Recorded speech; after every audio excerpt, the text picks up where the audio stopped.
Hello everyone, this is Sakshi Bishnoi and welcome to Magnet Brains. एक ऐसा channel जहां पर आपको मिलता है सारी क्लासेस के हर सब्जेक्ट्स के वीडियोस बिल्कुल free of cost.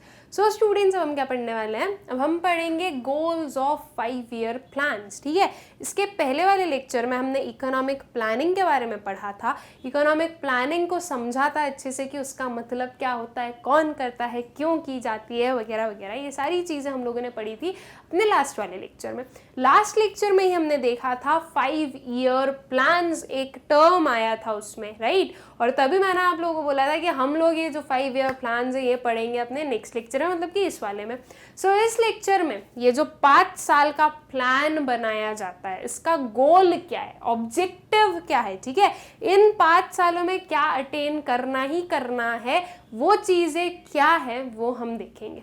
Now students, देखो कुछ ऐसी बेसिक हम बोल सकते हैं कि चीज़ें होती हैं, कुछ बेसिक हमारे जो टर्म्स होते हैं वो हमें अटेन करना ही है। जैसे कि ग्रोथ हो गई, तो अगर कोई भी एक प्लान बन रहा है, ओके, तो एक प्लान बन रहा है तो उस प्लान में ये तो होगा ही कि कहीं ना कहीं आपकी जो कंट्री है, आपकी जो इकोनॉमी है, उसमें ग्रोथ हो। ऐसे प्लान्स, 5 ईयर प्लान्स में ऐसा प्लान तो नहीं होगा कि भाई 5 साल में कोई ग्रोथ ही देखने को नहीं मिल रही हो या हम ग्रोथ पर फोकस ही ना कर रहे हो, राइट। अब गोल जो है, ग्रोथ जो है वो हमारा मेन गोल बन गया कि हमें ग्रोथ जो है वो अटेन करना ही है। अब देखो, ये अगर मैं सिर्फ बोल दूं कि हमें सिर्फ और सिर्फ ग्रोथ पर फोकस करना है, तो फिर 5 ईयर प्लान्स में न्यू क्या होगा? हर साल के 5 ईयर प्लान्स में वही आ गया, ग्रोथ ग्रोथ ग्रोथ ग्रोथ। ठीक है, ग्रोथ करना है, लेकिन ग्रोथ करना कैसे, उसके लिए तो प्लान करना पड़ेगा। मैंने बोल दिया कि अपनी कंट्री को ग्रो करवाना है, तो ऐसी थोड़ी ना ग्रो हो जाएगी। ग्रो करवाने के लिए मुझे दूसरी चीज़ों पर भी ध्यान देना पड़ेगा जो कि उसके ग्रोथ में उसे हेल्प करे, राइट।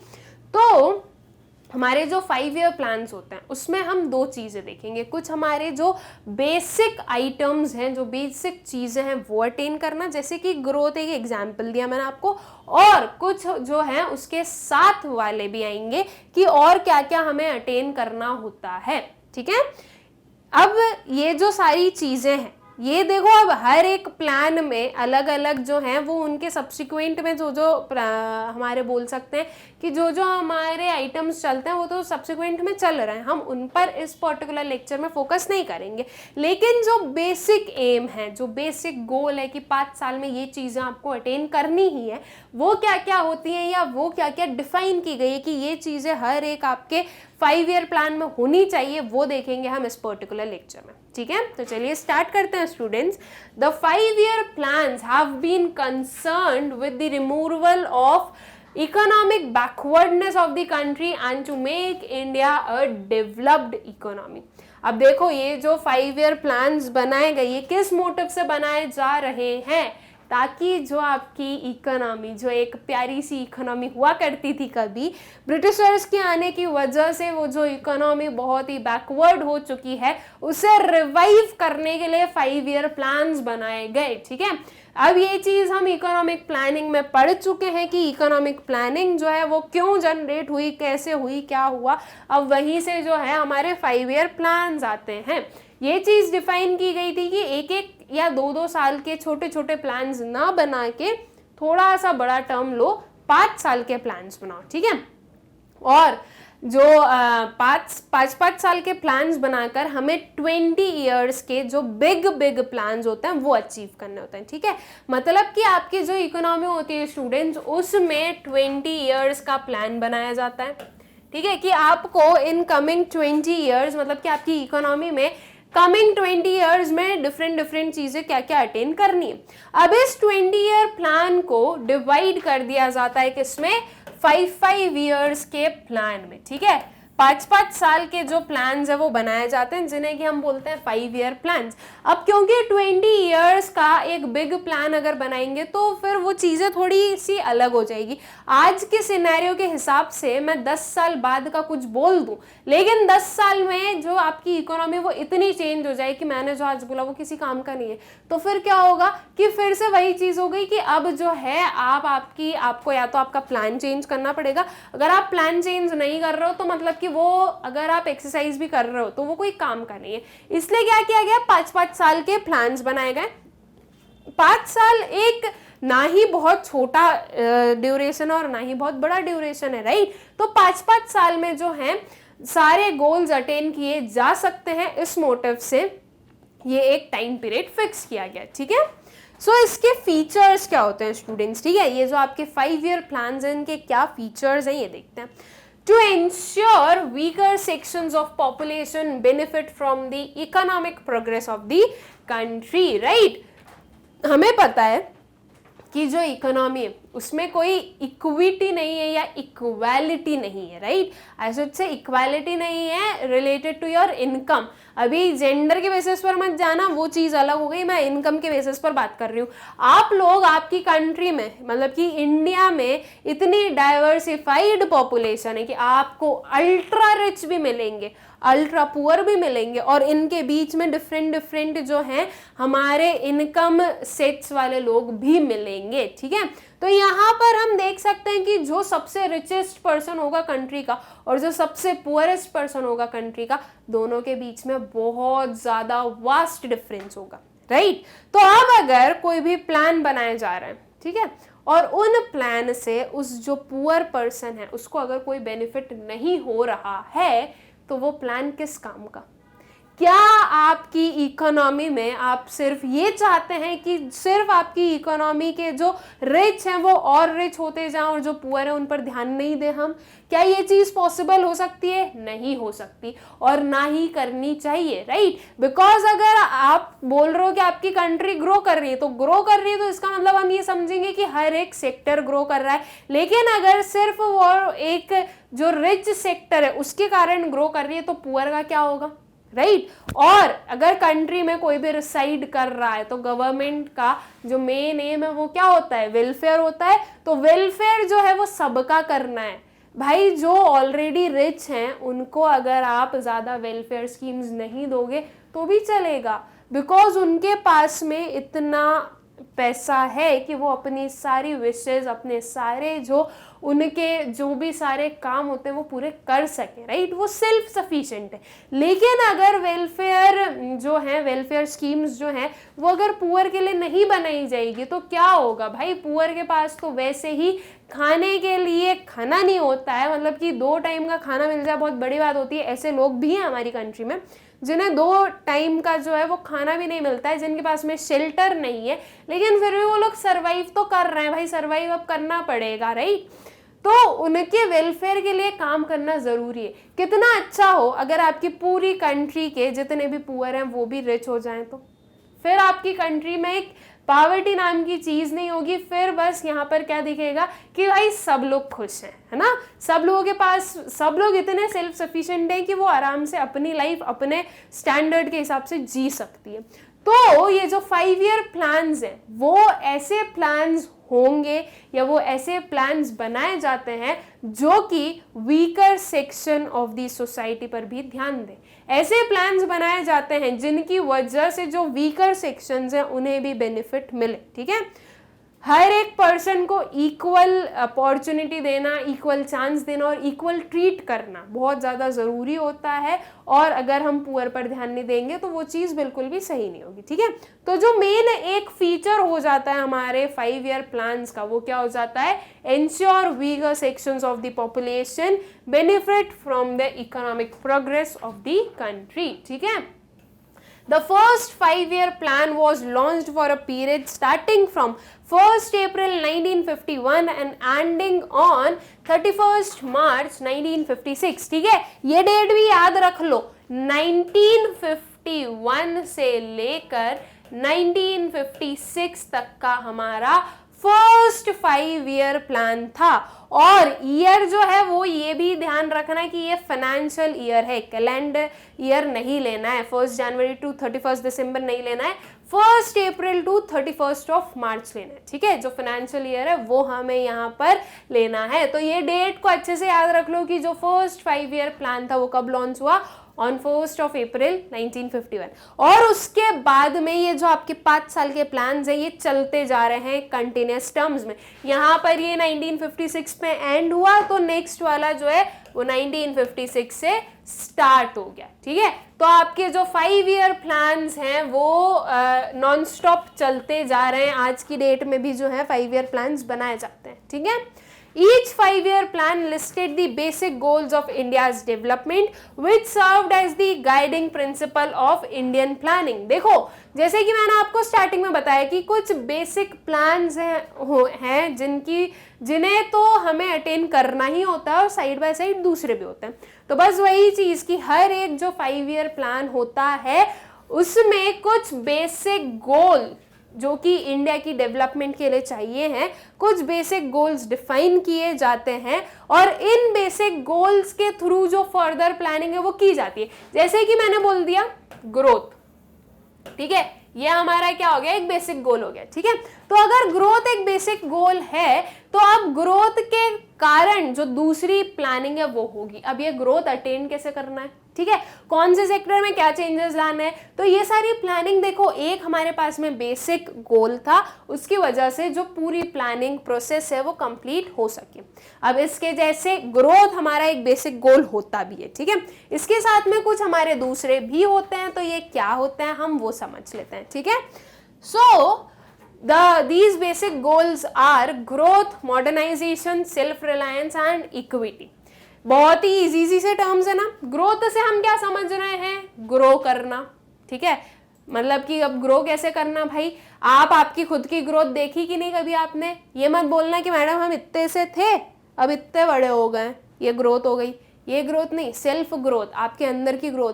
पहले आपके पास में कुछ नॉलेज नहीं था, अब आपके पास में काफी नॉलेज है, यू आर ग्रोइंग, राइट। तो ये ग्रोथ, ठीक है, तो अब ये जो ग्रोथ है ये कंट्री लेवल पर देखना है कि आपकी जो कंट्री है वो ग्रो करे। ये जो ग्रोथ है ये सिर्फ ऐसा नहीं है कि हम सिर्फ और सिर्फ ये देख रहे हैं अपने जीडीपी के टर्म्स में कि अच्छा ग्रो कर रहा है, अपनी प्रोडक्ट्स के टर्म्स में देख रहे हैं ग्रो कर रहा है। ग्रोथ, एक सही ग्रोथ का मतलब क्या होगा कि जो पुअर सेक्शन है वो भी ग्रो कर रहा है। ठीक है, वो अपनी प्लेस से ऊपर बढ़ता जा रहा है, उसे हम बोलेंगे growth. Then comes modernisation. Modernisation का मतलब क्या होता है, आजकल तो बहुत कॉमन टर्म है, मॉडर्न हो रहे हैं, अब ट्रेडिशनल वैल्यूज ये वो, अब तो हम ये मॉडर्नाइजेशन का ज़माना है, राइट। तो मॉडर्नाइजेशन एक्चुअल में होता क्या है, ट्रेडिशनल चीज़ों को छोड़ो और मॉडर्न चीज़ों पर आओ, राइट, ये होगा मॉडर्नाइजेशन। तो ट्रेडिशनल जो टेक्नोलॉजीज हैं या कुछ ट्रेडिशनल जो प्रोडक्ट्स वगैरह हैं, कुछ ट्रेडिशनल जो पॉलिसीज वगैरह चल रही है जिन्हें की चेंज करने की ज़रूरत है, तो वो क्या आएगा, वो आएगा हमारा मॉडर्नाइजेशन, राइट। कि मॉडर्नाइजेशन से भी कहीं ना कहीं हमारी कंट्री की जो ग्रोथ है वो होने वाली है। ओके, उसे हम बोलते हैं मॉडर्नाइजेशन। अगर मैं इसका हिंदी टर्म बोलूँ तो वो क्या होगा, आधुनिकरण, राइट। आधुनिक हो रहे हैं आजकल के लोग, तो ये आधुनिक क्या है, ये मॉडर्न होना ही है। ठीक है, फिर आता है सेल्फ रिलायंस। सेल्फ रिलायंस का मतलब सेल्फ सफिशिएंट बनना। अब हम बात किसकी कर रहे हैं, इकोनॉमी की बात कर रहे हैं। तो इकोनॉमी सेल्फ सफिशिएंट बने, ये चीज़ हमें ध्यान रखनी है, या ये एक हमारा बेसिक गोल है, इसके पीछे दूसरे गोल जाते हैं। सेल्फ सफिशिएंट कैसे बने, अभी अगर हम देखें तो हमारी कंट्री जो है वो दूसरी कंट्रीज पर डिपेंडेंट है, तो हमें वो डिपेंडेंसी हटानी है, हमें इंडिपेंडेंट बनना है, हमें इतना सफिशिएंट बनना है कि अब हमें किसी भी पर्टिकुलर कंट्री के किसी भी प्रोडक्ट की काम नहीं है। ये हमारा एक गोल है। ठीक है, अब देखो एकदम इंडिपेंडेंट नहीं बन सकते क्योंकि थोड़ी डिपेंडेंसी रहेगी, लेकिन उस डिपेंडेंसी के परसेंटेज को कम करना इज द 5 ईयर गोल। ठीक है, equity, equity in terms of your income and wealth, right. Gender equity भी होनी, जेंडर इक्वालिटी भी होनी चाहिए, लेकिन ये जो इक्विटी है इनकम के टर्म्स में कि सबके बीच में जो आपका इनकम गैप है वो कम रहे, ये चीज़ भी एक गोल होता है। ठीक है, तो ये कुछ हमारे बेसिक गोल्स होते हैं जिनका एक ब्रीफ एक्सप्लेनेशन मैंने आपको दिया। अब इसका एक डिटेल्ड एक्सप्लेनेशन देखते हैं। ठीक है, मतलब कि ब्रीफ में तो समझ लिया है, तो अब आपको आइडिया लग ही गया है कि क्या क्या होते हैं, क्या होता है किसके अंदर। अब इसका एक डिटेल्ड एक्सप्लेनेशन देख लेते हैं। So starting with growth, The stagnation during the British rule forced the planners to make economic growth as the first and the foremost objective of Indian plans. किस चीज ने जो है हमारी इंडियन प्लान्स में किस चीज की वजह से ग्रोथ को हमने बेसिक गोल माना? Stagnation.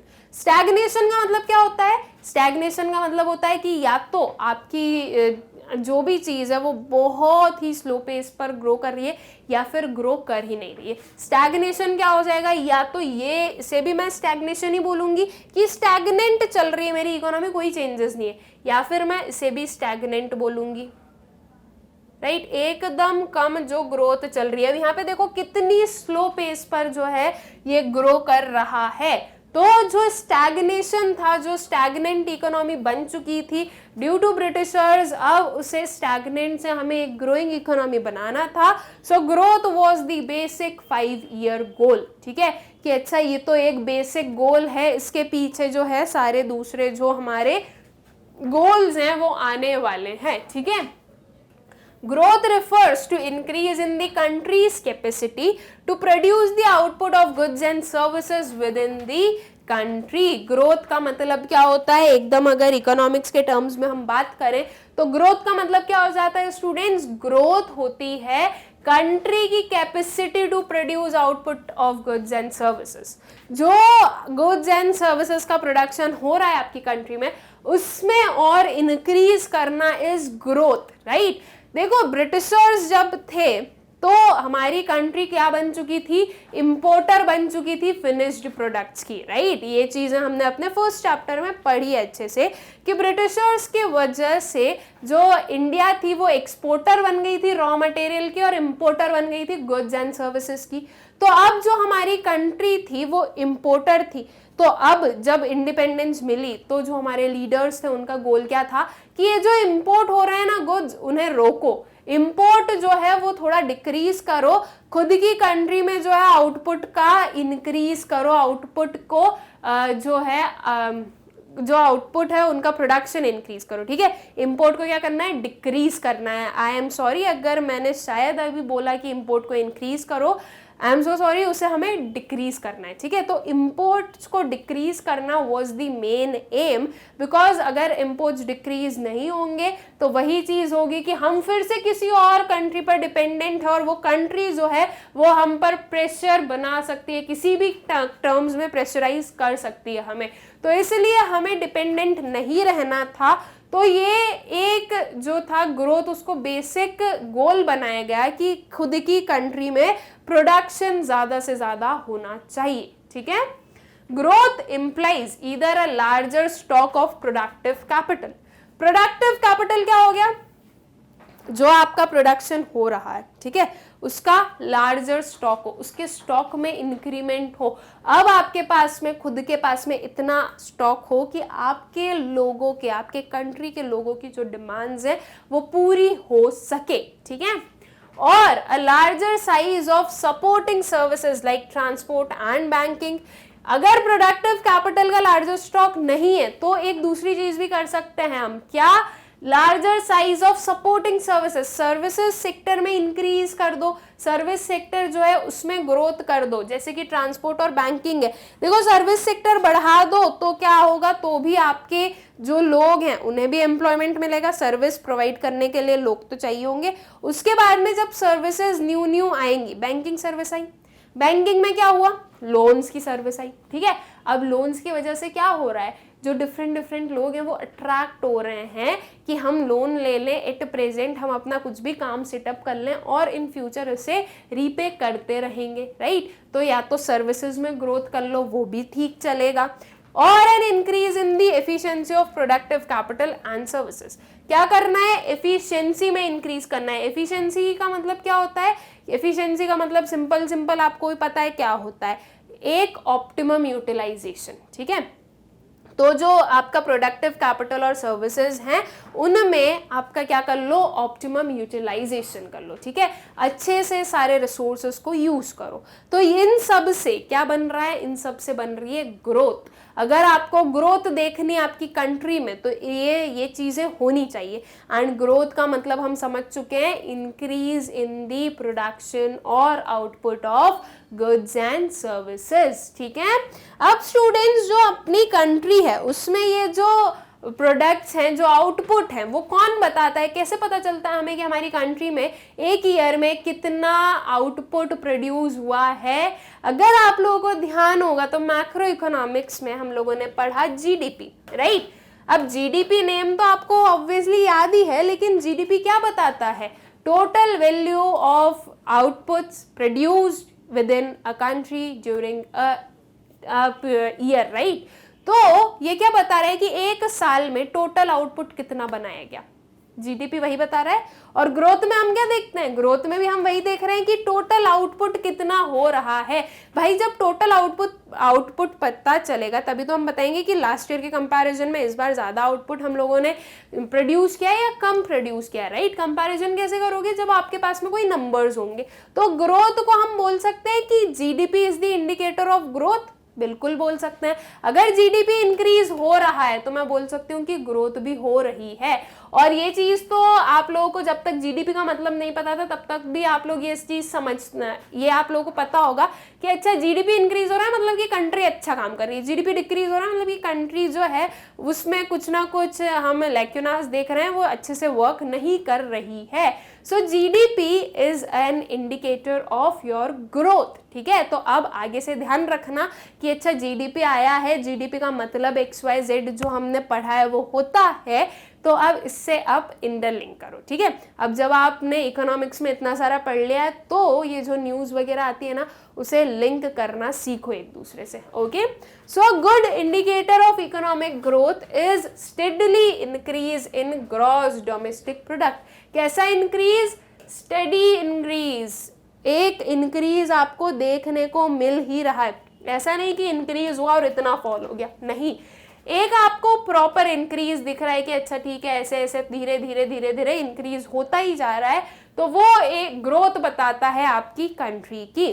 GDP refers to market value of all final goods and services produced in the country during a period of 1 year। क्या बता रहा है GDP हमें? Value of final goods and services. ठीक है, जो total output at the end, ऐसा intermediate good वाला नहीं, जो फाइनल वाला आउटपुट आपको मिलता है वो उसकी जो टोटल वैल्यू वो बताता है जीडीपी, राइट?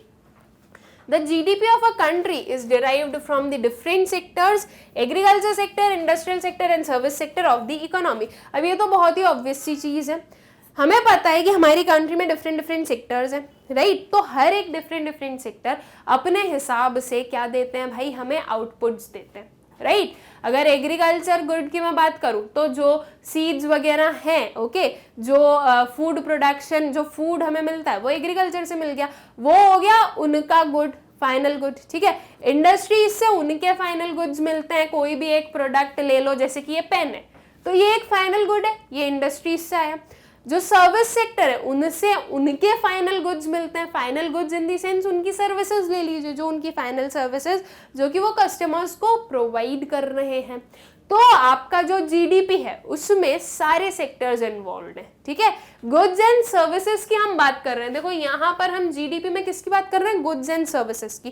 तो हम ये नहीं बोल रहे कि किसी एक पर्टिकुलर सेक्टर के गुड्स या सर्विसेज, जितने भी सेक्टर आपकी कंट्री में काम कर रहे हैं उनके सबके जो गुड्स एंड सर्विसेज हैं उनकी जो फाइनल वैल्यूज है उसे हम लेते हैं अपनी जीडीपी में, या उससे डिराइव किया जाता है जीडीपी। ओके, सो जीडीपी से आई डोंट थिंक सो कि आप लोगों को कोई भी डाउट्स होंगे। ये याद रखना, GDP is the good indicator of the growth in your country. ठीक है, the contribution of each sector makes up the structural composition of the country. ठीक है, ऑफ द इकोनॉमी। अब स्ट्रक्चरल कंपोजिशन का मतलब क्या होता है? ये चीज भी हमने ना पहले पढ़ी अपने पूरे इकोनॉमिक्स में। स्ट्रक्चरल कंपोजिशन हो गया कि आपकी जो इकोनॉमी है उसमें कौन सा सेक्टर कितना काम कर रहा है। ठीक है, जैसे कि अगर मैं प्री इंडिपेंडेंस की बात करूं तो पहले agriculture sector was the dominant sector, right? बहुत ज्यादा डोमिनेट करता था वो सारी अदर सेक्टर्स को। एग्रीकल्चर सेक्टर में 2/3 of your population was involve. ठीक है, और बाकी उस टाइम पर सर्विस सेक्टर तो एकदम नेग्लिजिबल ही था, बाकी थोड़ा बहुत जो था वो इंडस्ट्रियल सेक्टर था। तो क्या स्ट्रक्चरल कंपोजिशन था? एग्रीकल्चर सेक्टर में हम बिग शेयर देखते थे, इंडस्ट्रियल सेक्टर में हम बहुत ही स्मॉल शेयर देखते थे, एंड सर्विस सेक्टर तो भूल ही जाओ, वो एकदम नेग्लिजिबल टाइप की थी उस टाइम पे, राइट। तो वो एक स्ट्रक्चरल कंपोजिशन था। तो आपका जो पूरी जो स्ट्रक्चरल कंपोजिशन है, राइट, वो क्या शो करता है कि जीडीपी में किसका कितना शेयर है। अब ऑब्वियसली चीज है कि जो पर्टिकुलर सेक्टर में ज्यादा काम हो रहा है या जिस पर्टिकुलर सेक्टर से ज्यादा आउटपुट मिल रहा है उसका शेयर हमारे जीडीपी में उससे ज्यादा होगा। एंड वही चीज जो है वो ग्रोथ भी बताती है। ग्रोथ बता रही है कि अच्छा सर्विस सेक्टर का शेयर ज्यादा है, तो मतलब कि सर्विस सेक्टर में ग्रोथ ज्यादा हो रही है। Okay, share of service sector in GDP increased by 1990। देखो सर्विस सेक्टर का जो शेयर है वो इंक्रीज होने लगा कब से? 1990 से, ठीक है। उसके पहले जो है अगर बिल्कुल प्री इंडिपेंडेंस की बात करें तो एग्रीकल्चर सेक्टर था, फिर उसके बाद में इंडस्ट्रियल सेक्टर थोड़ा थोड़ा होने लगा था ग्रो, और 1990 में जो सर्विस सेक्टर था उसकी जो जीडीपी में शेयर था वो इंक्रीज होने लगा, बिकॉज पहले सर्विस सेक्टर इतना था ही नहीं। The share of service sector was 40.59% more than that of agriculture और industry। और 1990 में देखो जो सर्विस सेक्टर का अलोन सोलली जो सर्विस सेक्टर का शेयर था वो कितना था? 40.59 हो गया था, जो कि आपके एग्रीकल्चर सेक्टर और इंडस्ट्रियल सेक्टर से भी ज्यादा था। This phenomenon of growing share of service sector was accelerated in the post-1991 period, which marked the beginning of globalization in the country। Post 1991 में आप लोगों ने एक टर्म सुना होगा, LPG, liberalisation, privatisation, globalisation, right. ये 1991 में हुए थे। ये इसे मैं डिटेल में कुछ नहीं पढ़ा रही, मैं डिटेल में क्या, मैं इसको ब्रीफ में भी नहीं पढ़ा रही, बिकॉज इस पर पूरा एक चैप्टर है हमारा जो कि नेक्स्ट चैप्टर होने वाला है, इसलिए मैं इसमें डिटेल में नहीं जा रही हूँ। लेकिन देखो 1991 से हमने जो है ग्लोबलाइजेशन, प्राइवेटाइजेशन एंड लिबरलाइजेशन देखने को मिला था हमें अपनी कंट्री में, राइट। तो 1991 के बाद में हमने क्या बोला कि एक कौन सा पीरियड था? Beginning of globalisation in the country. अब हमारी कंट्री जो है वो उसका जो हम बोल सकते हैं कि जीडीपी का शेयर है डिफरेंट सेक्टर का, वो चेंज होने लगा था, वो अब जो जीडीपी है वो इंक्रीज होने लगा था। इसके बाद में हमारी कंट्री में हम ग्रोथ देखने लगे थे, ठीक है। आई होप कि ये जो ग्रोथ वाला हमारा कंसेप्ट है या जो ग्रोथ वाली जो गोल है वो आप लोगों को अच्छे से क्लियर हो गया होगा। Okay, then comes modernisation. Modernisation हमें पता है ना क्या है? ट्रेडिशनल चीजों से मॉडर्न चीजों पर आना, ठीक है। पुरानी टेक्नोलॉजी से न्यू टेक्नोलॉजी पर आना, दैट इज मॉडर्नाइजेशन। अब क्यों करना है भाई? अब जब पुरानी टेक्नोलॉजी अच्छी चल रही है तो न्यू पे क्यों आना है? हो सकता है ना क्वेश्चन। सिंपल सी चीज है यार, न्यू पे आओगे, न्यू टेक्नोलॉजी पे आओगे, एक अपग्रेडेड टेक्नोलॉजी पे आओगे, तो वो आपको ग्रो करने में हेल्प करेगी, मतलब आपकी इकोनॉमी को ग्रोथ में हेल्प करेगी, राइट। जैसे कि हम एग्जाम्पल लेते हैं मोबाइल फोन्स का, ठीक है। पहले के टाइम में कैसे मोबाइल फोन्स चलते थे? लेडलाइंस चलते थे। आज कौन से चलते हैं? स्मार्टफोन्स चलते हैं। क्या आप आपके स्मार्टफोन के बिना रह सकते हो? नहीं। अब बिग नो, राइट। आप बोलोगे मैडम ये तो कोई क्वेश्चन ही नहीं होता पूछने लायक, हम कोई लेडलाइन पे वापस जाने वाले हैं क्या? हमारे तो स्मार्टफोन्स हैं, हम तो बस उन्हीं से चलते हैं, उनके बिना जीना कहाँ है, राइट। हाँ, किसी किसी का होता है उसके बिना भी जीना, तो यहाँ पर कोई भी डिबेट नहीं करना है। ये सिर्फ एक एग्जाम्पल था कि हम देखो पुरानी टेक्नोलॉजी से न्यू टेक्नोलॉजी पर आए, अपग्रेडेड टेक्नोलॉजी पर आए। वो लेडलाइन जो पर्टिकुलर हमें सुविधाएं प्रोवाइड नहीं करता था, राइट, वो कौन करता है? स्मार्टफोन करता है। आज घर पे बैठे बैठे आप सारा काम आपके फोन से कर सकते हो, राइट। तो ये टेक्नोलॉजी अपग्रेड हुई। अब ऐसे ही ये एक छोटा सा एग्जाम्पल था, ये एक सिर्फ एक टेक्नोलॉजी का एग्जाम्पल था।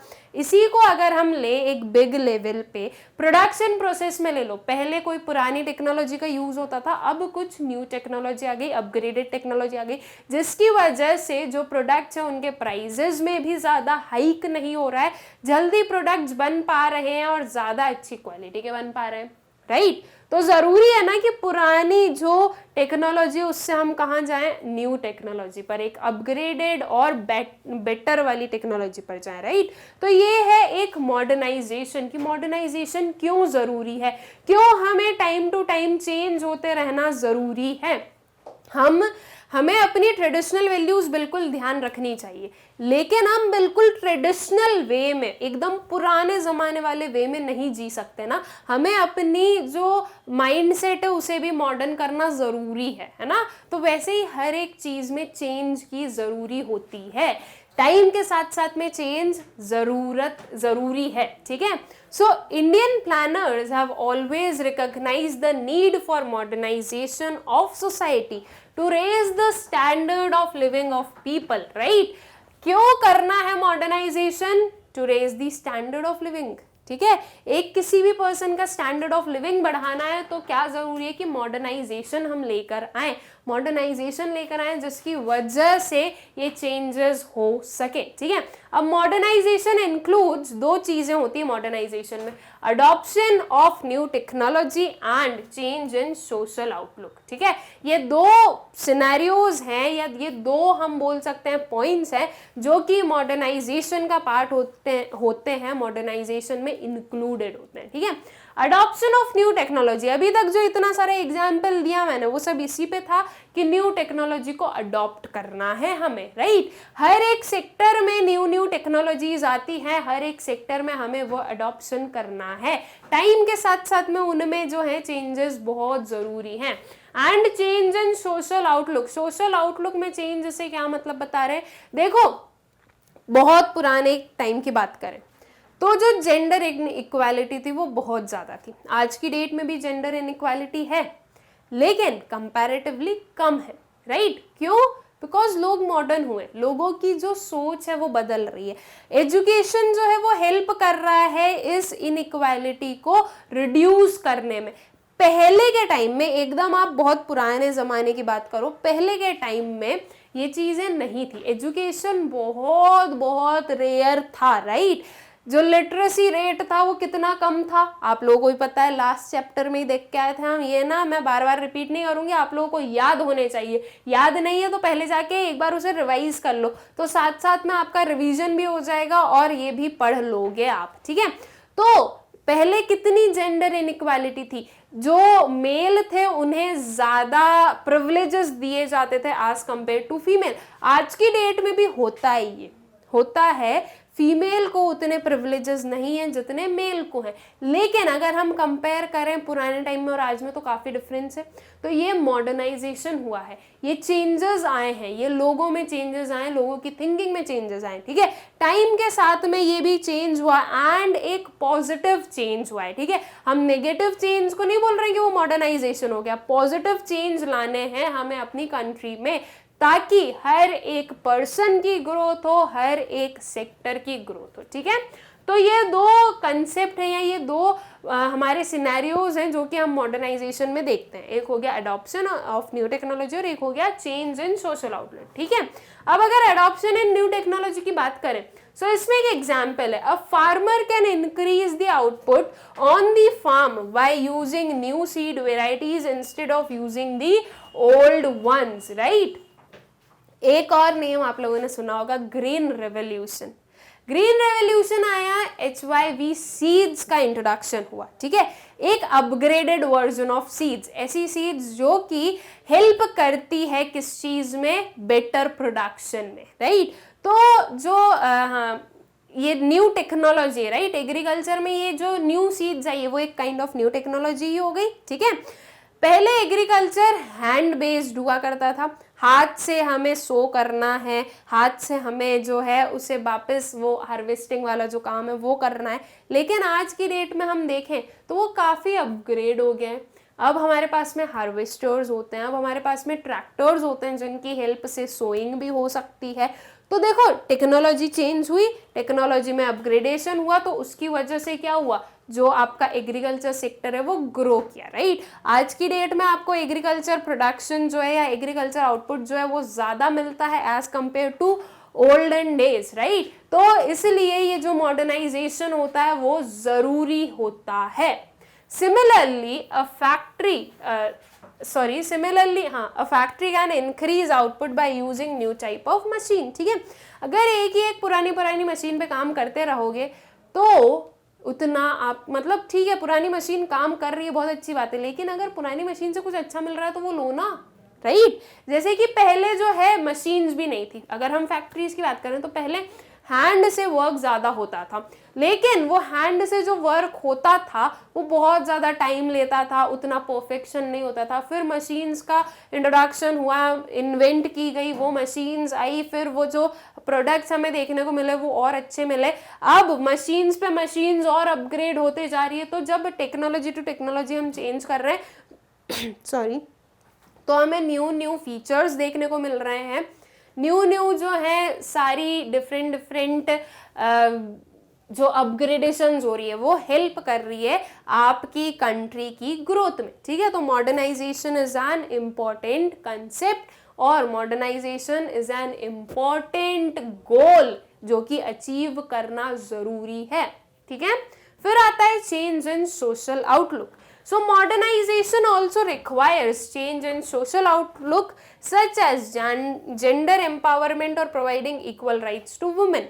देखो, अगर हम बात करें तो women and men एक equal level पर work कर सकते हैं, right? लेकिन जो विमेन है उन्हें क्या पहले, अब तो वो चीज़ कम हो गई है, मैं ये नहीं बोलूँगी कि वो चीज़ ख़त्म हो गई, बिकॉज अभी भी इनइक्वालिटी तो है, लेकिन अगर पहले देखें तो जो मेन होते थे घर के वही काम करते थे, वही जो है इनकम अर्न करने जाते थे, पैसा कमाने जाते थे, कुछ भी काम करते थे, और जो विमेन थी वो they were suppose to be in home, जो बच्चे हैं उनका ध्यान रखो, घर पे खाना वाना बनाओ, घर का काम करो, बस उतने। ठीक है, मतलब कि इनकम जनरेशन वाला कोई काम नहीं था। तो देखो, जहां पर दो लोग काम कर सकते थे, मतलब कि एक फैमिली के दो लोग काम कर सकते थे, तो अगर दो लोग काम करते तो ज्यादा इनकम जनरेट होती ना, लेकिन women were not suppose to work, only men were suppose to work. तो मेन सिर्फ एक पर्सन काम कर रहा है तो इनकम कम है, स्टैंडर्ड ऑफ लिविंग बढ़ा क्या? नहीं बढ़ा, राइट? स्टैंडर्ड ऑफ लिविंग नहीं बढ़ेगा, बिकॉज जब तक आपकी इनकम इंक्रीज नहीं होगी स्टैंडर्ड ऑफ लिविंग नहीं बढ़ेगा। लेकिन अगर वही चीज हम देखें कि दोनों काम कर रहे हैं, भाई दोनों कमा रहे हैं, तो कहीं ना कहीं भले ही वो कितने भी प्रपोर्शन से इंक्रीज हो, भले ही वो थोड़ा सा ही हो, लेकिन इनकम तो ज्यादा मिलेगी, राइट? तो ये जो इनइक्वालिटी है इसे रिड्यूस करना। अब ऐसा भी होता है ना कि कोई सी प्लेसेस ऐसी होती है जहाँ पर विमेन ज़्यादा अच्छा काम कर लेती है मेन से, लेकिन अगर वहाँ पर आप मेन को घुसा के रखोगे कि नहीं आप ये पर्टिकुलर काम कीजिए, जबकि वो उनके अकॉर्डिंग उतना नहीं है, वो विमेन के हिसाब से ज़्यादा बेटर है, तो कौन ज़्यादा प्रोडक्टिविटी देगा, विमेन या मेन? Women, right? तो ये जो है दोनों के बीच में जो इनइक्वालिटी है उसे डिक्रीज करना इज ऑल्सो मॉडर्नाइजेशन। ठीक है, ये जो माइंडसेट है इसे चेंज करना इज ऑल्सो मॉडर्नाइजेशन। तो मॉडर्नाइजेशन में आपको दो पर्टिकुलर सिनेरियो अच्छे से ध्यान रखना है, एक तो हो गया हमारा अडॉप्शन ऑफ न्यू टेक्नोलॉजी और एक हो गया आपका change in social outlook. Okay, I hope कि मॉडर्नाइजेशन आप लोगों को अच्छे से क्लियर हो गया होगा। Then comes self reliance. Self reliance का मतलब क्या हो गया? सेल्फ सफिशिएंट होना। ठीक है, आज मुझे किसी की भी रिक्वायरमेंट नहीं है, मैं अपना काम खुद कर सकती हूँ। ठीक है, तो मैं क्या हूँ भाई? सेल्फ सफिशिएंट हूँ, मैं सेल्फ रिलायंट हूँ, मुझे किसी भी थर्ड पर्सन की रिक्वायरमेंट नहीं कि वो मुझे हेल्प करे। ठीक है, जैसे कि मान लो मुझे कोई भी एक वर्क दिया गया, मुझे खाना बनाना है।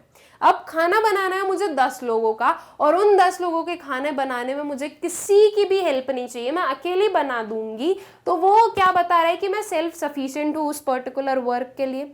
लेकिन अगर मुझे खाना बनाते नहीं आता है, फिर भी मुझे बोला गया कि अच्छा आप खाना बना दो, ठीक है, तो किसी ने मेरी हेल्प कर दी, मैंने किसी की हेल्प ले ली, तो अब क्या मैं सेल्फ सफिशिएंट थी? नहीं थी, मुझे किसी पर्सन की हेल्प लगी तब जाके मुझसे 10 लोगों के लिए खाना बना है, राइट? तो यहाँ पर देखो सेल्फ रिलायंस और जो सेल्फ रिलायंस नहीं है उनके बीच में डिफरेंस समझ में आया।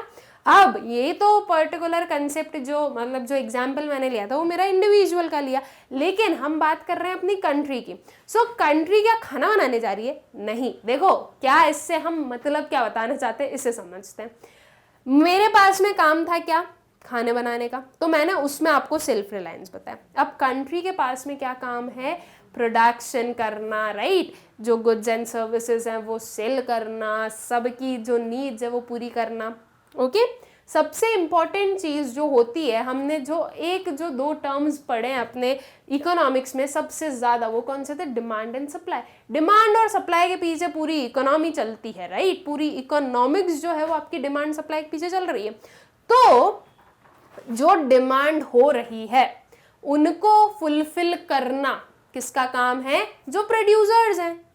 ओके, मैं प्रोड्यूसर नहीं हूं तो ये मेरा काम नहीं है कि मैं किसी की डिमांड पूरी करूं।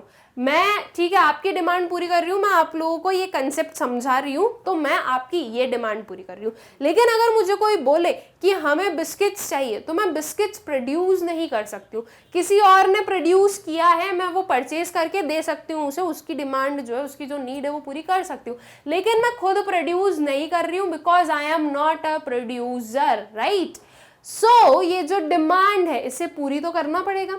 अब सेल्फ रिलायंस हम क्या बता रहे हैं, सेल्फ रिलायंस हम ये बता रहे हैं कि कंट्री इतनी सेल्फ सफिशिएंट हो कि उसके लोगों की जो नीड्स हैं, जो डिमांड्स हैं, जो डिजायर्स हैं वो पूरी कर सके खुद ही, किसी और की रिक्वायरमेंट ना हो। अब अगर किसी और की रिक्वायरमेंट या किसी और की हेल्प हम ले रहे हैं तो किसकी लेंगे, किसी भी एक फॉरेन कंट्री की, right. Import and export name बहुत अच्छे से सुने होंगे आपने। अगर इंडिया इंपोर्ट कर रही है कहीं से गुड्स, तो इसका मतलब क्या हो रहा है कि हम जो हैं उस पर्टिकुलर कंट्री पर डिपेंडेंट हैं कि वो हमें गुड्स देंगी, तब हमारे लोगों की जो डिमांड्स है, जो डिजायर्स हैं वो पूरे होंगे, राइट।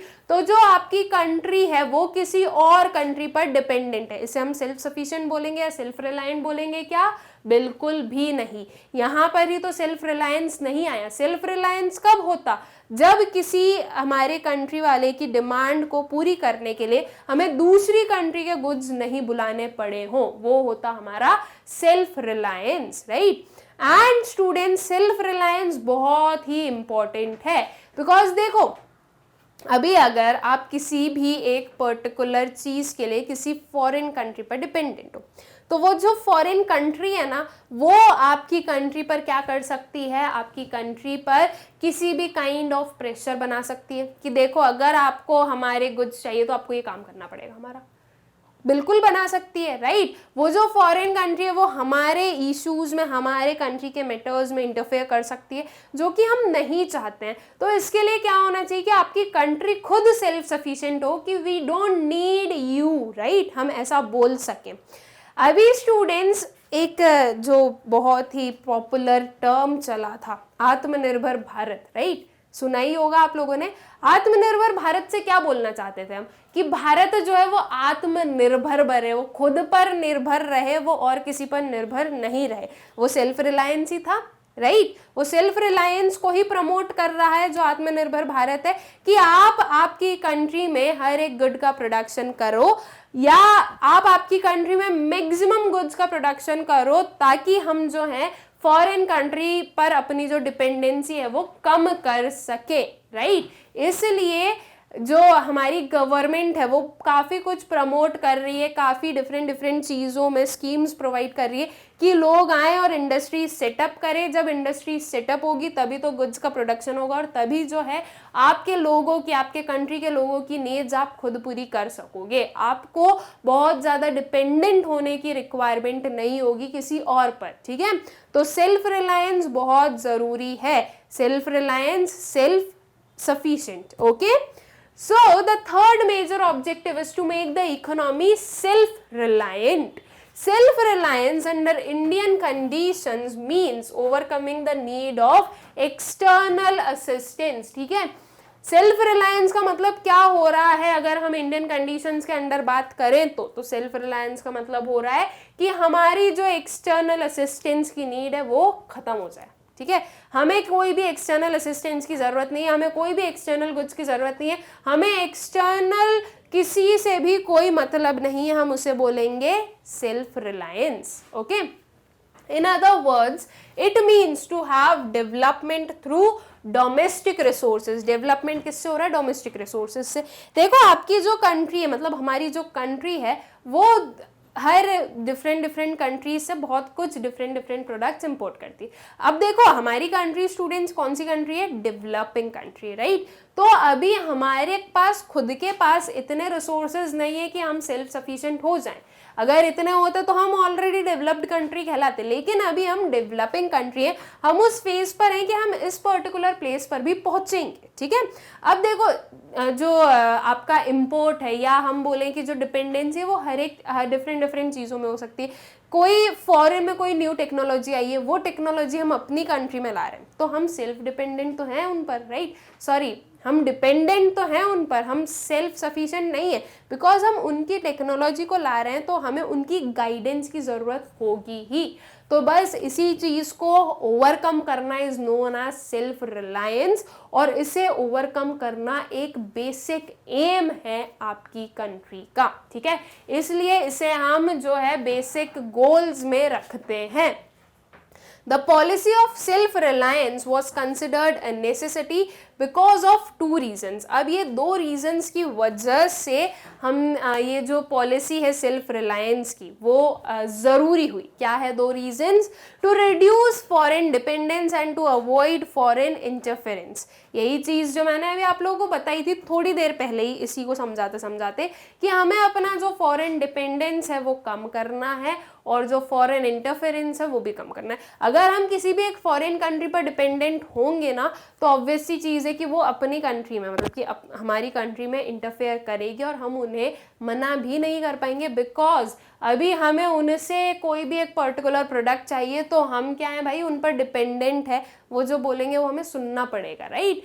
हाँ, हमारे भी अपने रूल्स एंड रेगुलेशंस होते हैं, लेकिन फिर भी कहीं ना कहीं कुछ ना कुछ सुनना पड़ेगा। जैसे कि आप आपका खुद का एग्जाम्पल लो, अभी आप डिपेंडेंट हो आपके पेरेंट्स पर, तो आपके पेरेंट्स आपको जो बोलते हैं वो आपको सुनना पड़ता है।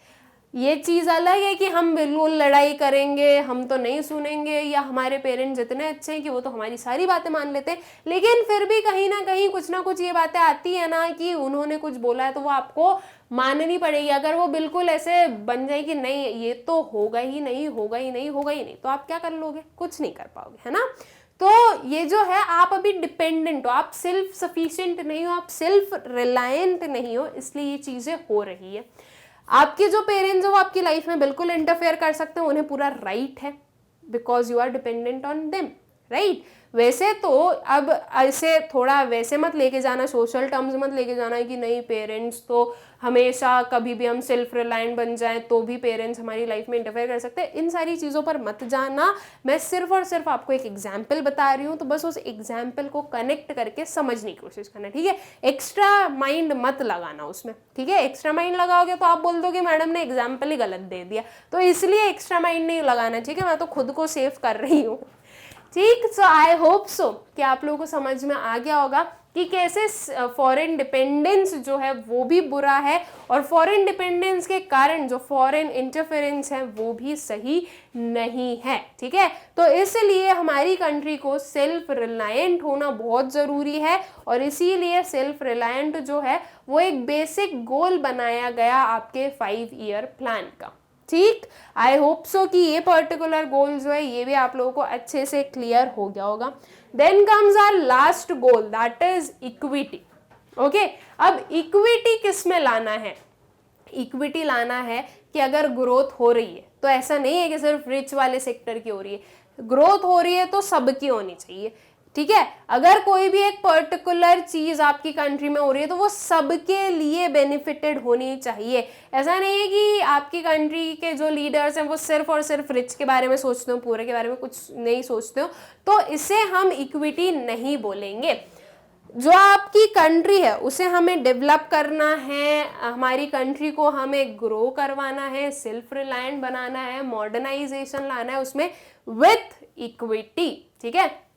इक्विटी भी लानी है साथ साथ में। ये जो इतना सारा गैप है ना इनकम लेवल्स में between the richest person and the poorest person, उस पर्टिकुलर गैप को हमें इतने सारे को इतना सा बनाना है, ठीक है। इसे हम बोलेंगे equity. So the objective of growth, modernization and self-reliance by themselves may not improve the kind of life which people are living. बिल्कुल सही बात है ग्रोथ, मॉडर्नाइजेशन और सेल्फ रिलायंस हो गया तो क्या सब लोग खुश हो गए, या जो जितने भी लोग रह रहे हैं आपकी कंट्री में उनकी सबकी जो लाइफ है वो अच्छी हो गई है? जरूरी नहीं है। हो सकता है कि हम बोल रहे हैं ग्रोथ, तो ग्रोथ सिर्फ और सिर्फ जो एक सेक्टर है, जो एलाइट सेक्टर है उनका हो रहा। मॉडर्नाइजेशन भी हम देख रहे हैं तो सिर्फ उनमें हो रहा, क्या पता। सेल्फ रिलायंस, आपकी कंट्री तो बन गई लेकिन जो आपकी कंट्री के लोग हैं वो सेल्फ रिलायंस ना बने हो सकता है ना। तो जरूरी नहीं है कि इन सब की वजह से जो काइंड ऑफ लाइफ जो कि पीपल रह रहे हैं, जो लोग रह रहे हैं आपकी कंट्री में, वो इम्प्रूव हो जाए। तो इसके साथ में जरूरी क्या है? इसके साथ में जरूरी है इक्विटी का होना, ठीक है। So it is important to ensure that benefits of economic prosperity are availed by all the sections, rich as well as poor of the economy, ठीक है। तो इसके लिए क्या जरूरी है स्टूडेंट्स की ये जो पर्टिकुलर बेनिफिट्स हैं ये सबको मिले, हर एक पर्सन को मिले, ठीक है। कोई भी ऐसा ना हो कि वो इन बेनिफिट से छूट गया हो। तो जो रिच है और जो पुअर है सबको अगर हम साथ में लेके और सबके बेनिफिट के लिए अगर हम कोई भी काम करेंगे तो वो ज़्यादा बेटर होगा एक्सेप्ट कि आप सिर्फ रिच के लिए काम करो, ठीक है। So according to equity, every Indian should be able to meet his or her basic needs, food, house, education and healthcare, and inequality in distribution of wealth should be reduced, ठीक है। Equity से क्या मतलब समझ में आया हमें? Equity से वही आया कि ये जो गैप है between richest and the poorest वो कम हो। अब वो कम हो या ना हो, ठीक है, वो चीज छोड़ो कि वो कम हो या ना हो, लेकिन एटलीस्ट ये जो पुअर है इनके पास में इतनी इनकम हो कि वो उनकी जो बेसिक रिक्वायरमेंट्स हैं, जो बेसिक नीड्स हैं वो फुलफिल कर सके। This is what we mean to say by equity, ठीक है। कि जो पुअर हैं वो ऐसा ना हो कि उन्हें उनकी जो सारी फैसिलिटीज हैं वो ना मिल रही हो, या उनकी जो बेसिक नीड्स है वो पूरी नहीं हो रही हो, food, house, education, health care ये पूरा ना हो रहा हो, रोटी, कपड़ा, मकान ये जो हमें पता है ये पूरी अगर नहीं हो रही है तो हम उस पर्टिकुलर इकोनॉमी को अच्छी इकोनॉमी नहीं बोलेंगे। अ नाइस इकोनॉमी या फिर एक प्रॉस्परस इकोनॉमी हम किसे बोलेंगे? जिसमें कि हर एक पर्सन की जो बेसिक नीड्स है, एटलीस्ट जो बेसिक नीड्स हैं वो कंप्लीट होती हो, okay. Equity aims to raise the standard of living of all people and promote social justice, ठीक है। इक्विटी क्या बोल रहा है? स्टैंडर्ड ऑफ लिविंग बढ़ाओ, सबका बढ़ाओ। ऐसा नहीं है कि सिर्फ एक ही सेक्टर का बढ़ा रहे हो, स्टैंडर्ड ऑफ लिविंग सबका बढ़ना चाहिए, सबके सोशल जस्टिस जो है वो भी बढ़ना चाहिए, ठीक है। सबके वेलफेयर में काम करना is known as equity, okay. So I hope कि आप लोगों को ये जो गोल्स ऑफ 5 ईयर प्लान्स हैं ये अच्छे से क्लियर हो गए होंगे। इनमें जो बेसिक गोल्स थे हमारे, equity, self reliance, modernisation and growth, ये अच्छे से क्लियर हो गए होंगे, I hope so. So students, ये हमने देख लिया कि ये पर्टिकुलर हमारी बेसिक नीड्स थी, बेसिक आई शुड नॉट से बेसिक नीड्स थी, बेसिक गोल्स थे, और ये हर एक आपको 5 ईयर प्लान में देखने को मिलेंगे। इन्हें पर्टिकुलर बेसिक गोल्स के साथ में जो दूसरे जो आपके प्लान्स बनाए जाते हैं जिनकी वजह से ये चारों जो हैं वो अटेन कर सके, वो हमारी जो प्लानिंग कमीशन है या फिर अब मैं बोलूँ जो नीति आयोग है वो लोग प्लान करते हैं कि कैसे पहुंचना है, ठीक है। सो आई होप सो कि ये पर्टिकुलर लेक्चर में मैंने जो भी आपको समझा वो सब कुछ आपको अच्छे से क्लियर होगा। नाउ स्टूडेंट्स, जो अब हमारे लेक्चर्स आने वाले उसमें हम देखेंगे कि ये जो 5 ईयर प्लान्स लेकर आए, ठीक है, जो डिफरेंट पॉलिसीज फ्रेम की, उनकी वजह से जो डिफरेंट सेक्टर है उन पर क्या इफेक्ट हुआ। स्टार्टिंग विथ एग्रीकल्चर, जो हमारा नेक्स्ट वाला लेक्चर होगा उसमें हम एग्रीकल्चर के बारे में पढ़ेंगे कि एग्रीकल्चर में ये जो डिफरेंट इन्होंने जो प्लान्स वगैरह बनाए उसकी वजह से एग्रीकल्चर सेक्टर में क्या क्या चेंजेस हुए हैं, हम बिल्कुल डिटेल में पढ़ने वाले हैं। क्या अच्छा हुआ, क्या बुरा हुआ, उसे क्रिटिकली एनालाइज करेंगे, सब कुछ करेंगे, ठीक है। मतलब कि हमने अपने लास्ट वाले चैप्टर में जो एग्रीकल्चर पढ़ा था वो पढ़ा था प्री इंडिपेंडेंस। अब जो हम एग्रीकल्चर के बारे में पढ़ेंगे वो क्या पढ़ेंगे? पोस्ट इंडिपेंडेंस, ठीक है। सो आई होप सो कि आपको ये वाला पर्टिकुलर कंसेप्ट अच्छे से क्लियर है। एंड मिलते हैं अपने नेक्स्ट वाले लेक्चर में। Thank you.